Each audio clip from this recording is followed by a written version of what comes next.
Сегодня покажу, как установить ремень на стиральную машину. Я взял бак, самый стандартный бак от стиральной машины Dezit 109633. Взял двигатель, который используется с этим баком.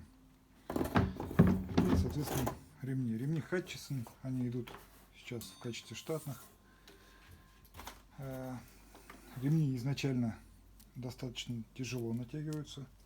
Вот я их сейчас покажу длину, она у них одинаковая изначально. Вот они натянуты оба.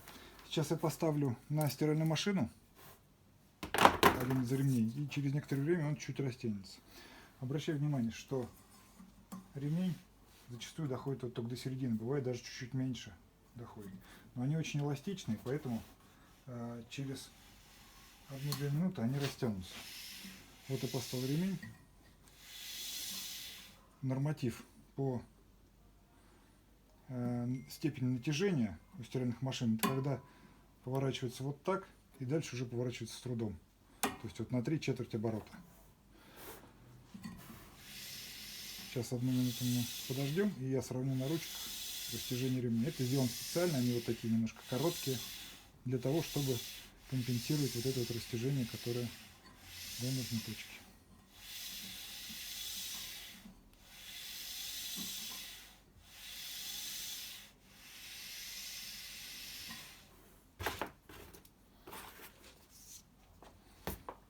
В принципе, там он за 2-3 стирки доходит до своей кондиции, до нужного размера. Но даже сейчас будет видно, что один стал чуть-чуть длиннее, чем другой.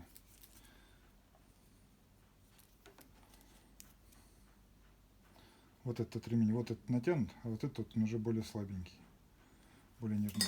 Второй раз натянется он, соответственно, еще легче, уже дойдет до более дальней точки, уже вот чуть-чуть сюда. Все.